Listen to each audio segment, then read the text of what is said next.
My name is Grant Kenway. My family and I went to a hotel near the woods. The view was nice. It was a great vacation, for day one at least.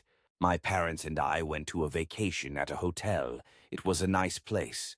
There was woods nearby, and when you go to the rooftop of the hotel, there's a good view. There's a river across the woods and a small cabin across that river. I never asked what the name of the hotel was, but I know it's located at Massachusetts, USA. There was a nightclub nearby, so I decided to go there when it's already 12 o'clock. While wasting time, I played games from Steam. Even though I was on the computer for the whole day, it was still fun for me. It's already 11:43, so I went outside and walked to the bar. I actually promised myself to go home at 12:30. But of course I got drunk and I left the bar at 1:02 a.m. But it doesn't matter, I made new friends. While I was drunk, the world kept on spinning and I developed double vision. At a distance I saw a man standing in the woods. It was dark and I couldn't get a good look at his body, so I kept moving forward on the sidewalk. Then I looked back at him and it wasn't even human. He's wearing a red jacket with black stripes and a black vest, wearing long pants and sandals. His face was so fucked up. He didn't have any eyes, just empty bloody sockets. The right side of the skin of his mouth was peeled off, making his jaw visible. He just stood there. I kept looking at him while moving forward the sidewalk, and he's just staring at the other side of the road. Not moving a single muscle. Was it because he can't see? Because he doesn't have any eyes? I kept staring at him while moving forward in confusion. I bumped onto a woman. Of course, she was pissed off and shouted at me, and all I could say was, sorry. I looked back at where the man was standing, and he wasn't there anymore. Was I just drunk and started seeing things? But it doesn't matter. I just ran back home wondering if it was real or was just an hallucination. I finally reached the hotel I was staying in, went back to my room, and slept. Then I heard my mom shouting in fear. I quickly ran towards the door where my mom is sleeping and banged the door with my fist. It was close shut. I decided to peek through the peek hole, and seeing my mom and dad being dismembered by the man in stripes with a fire axe and burn the whole room down with a matchstick, then he was heading through the door, and the man peeked at the peek hole too, staring back at me and shouted so loud that could make a person deaf. Then I woke up covered in cold sweat, so relieved that it was just a dream and nothing to worry about. So I just laid back down in my bed and stared at the ceiling.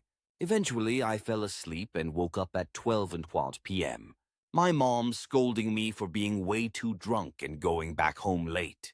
I called my friends via Skype and talked about what I saw last night, and they just made jokes about me being way too drunk, or maybe someone added drugs on my drink. I kinda had fun, actually, and made me focus about talking with my friends instead of being a psycho, but it didn't last long. I went downstairs to eat breakfast. My father turned on the TV and watched the news. I don't really watch the news, but I heard my dad saying, "Oh my God." I looked at him first, and he was staring at the TV, and I saw the girl I bumped on at the street last night. Her eyes were clawed off her face, her heart removed from her chest. My father turned off the TV because of the gruesome scenes that were shown, choking on the food he was eating. It was gruesome for me too, but I'm kind of used to it from all the horror movies I watched and violent games I played. Then I remembered that there was a cabin across the river in the woods. Curiosity got a hold on me, and I decided to set foot in the woods without any company at all. I didn't even told my parents I was going out because they would probably deny me for going outside by myself, so I just sneaked out. I know it was a bad idea, but come on, we're humans. We do shit that will probably get us killed, right? All I brought with me was a flashlight and my wooden bat. While I was going through the woods, it felt like someone was watching me. I kept moving north and heard someone running through the woods. I looked in every direction and no one was there. I thought it could just be a rabbit or a squirrel, and again, moved forward. Looking at the cabin on the rooftop looked like it was just near, but I was wrong. I set off at 3:00 p.m. and now it's 6:00 p.m. I should have brought my snacks and drinks. Going back wasn't part of my plan, so I just headed to the direction I was going. And finally, I reached the river, and across the river was the cabin. I was so happy. I walked towards the cabin since the water level was just up to my ankle. The door of the cabin was slightly opened, but when I was about to pull the door open, it closed by itself by brute force. It made me jump, and my heart kept beating so fast. I was thinking, should I go back? In my head, but again I denied it. At the moment I opened the door, it was the lobby. It was so clean, so I thought someone was living here. I shouted, if anyone lives there. Then someone said, come in. It was a sweet voice of a girl. So I left my bat at the lobby because maybe I would scare her bringing a bat inside. I opened the door. The lights was off, so I turned it on. There were 3 doors. One on the left, one on the right, one at the end of the hallway. I opened the right door, and it was the dining room. I opened the left door, and it was the living room. There's a fireplace, beautiful roses, and a phonograph with the record still attached to it. I shouted, I will play this phonograph if you don't mind. Again, no response. I played it, and it was 1, 2, 3 seconds of silence. And then it finally played, and it said, come in the same voice I heard earlier when I entered the lobby. And it kept doing the same thing over and over again, which made me so nervous I couldn't move a muscle, dripping in sweat, terrified. I heard heavy breathing behind me, too scared to look around. I just froze there, but I wanted to look around behind me. So I did, and I saw the man. The man I saw at the woods and in my dreams. He was wielding a fire axe. I started to run fast and just wishing I could go home. The man was also fast, probably as fast as a wolf, but I still managed to escape the cabin. I held the door close and shouted for help. No one could hear me in the middle of the forest, hoping someone could still see me from the rooftop. But the man started to bash the door with his axe, and I knew if I kept holding that door, there was a chance that the axe would hit me and die. So I let go of it and ran so fast through the woods in complete darkness. I tripped over a root. I looked back and he wasn't chasing me anymore. But that didn't matter. I just decided to stand up and run. I finally reached the end of the woods and just happy I could go home again.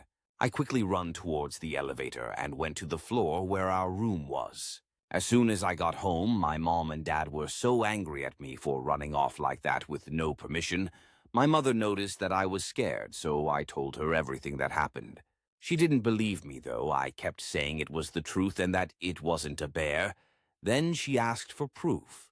I didn't had any proof, so my mom settles everything by grounding me for 1 month. I went back to my room weeping from what happened. I fell asleep from exhaustion. Then I dreamed again. This time, I was in the woods. As I keep moving forward, I hear people mumbling or shouting in fear. Then I saw the phonograph with the music vinyl. I decided to play it, and it said, I showed them proof, in a loud and deep voice. Then I woke up and there was light. I headed outside of my room and saw fire in the kitchen.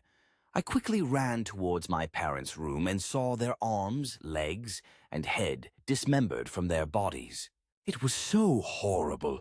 Then I saw another figure of a man, which turned out it was him. It was a mixture of anger and fear. Don't know if I should fight back or run away. So I just kept shouting back at him, what the fuck do you want from me? Why do you have to pick on me? Why do you want to kill me? Why me? Why me? Why won't you just leave me the fuck alone? And doing that just made him angry. He shouted back at me. It was just the way a banshee would scream. I covered my ears while running away from him. But he was fast enough he could catch up on me with his sharp nails. Instead of grabbing me by my clothes, he pierced through my skin, which made me shout in pain and stop running. But instead of cutting my head or killing me instantly, he cut off my leg and left. I knew what he was planning to do. He wanted me to burn me alive while losing my blood. I blacked out, and now I'm here, still alive in the hospital. My friend Buck Caesar brought me here. But I know he is still looking for me because his mission is to kill me. I can sense it. I can see him in my dreams saying, you survived, you lived. I will found you. Now I released him. I made him wander around USA just to look for me. I'm sorry. I should have died there. He will now look for another victim once he has done his mission to kill me. Watch out for anyone wearing a red jacket with black stripes and a black vest with long black pants. Once you had eye contact with him, he will surely find you and kill you in a painful way. And that's what our victim Grant Kenway talked about while he was still alive in the hospital. He passed out a few weeks ago. Oh, how rude of me. My name is Jason Orloff, a professional investigator. I spoke to Grant Kenway about everything what happened to him. It was hard to believe, but a CCTV got a shot of the man killing the whole Kenway family, but his face still remains unknown. The police department finally had a name for this dangerous killer. Ashasin. All I could say is watch out for him. If you had any experiences with Ashasin, please call the police department immediately.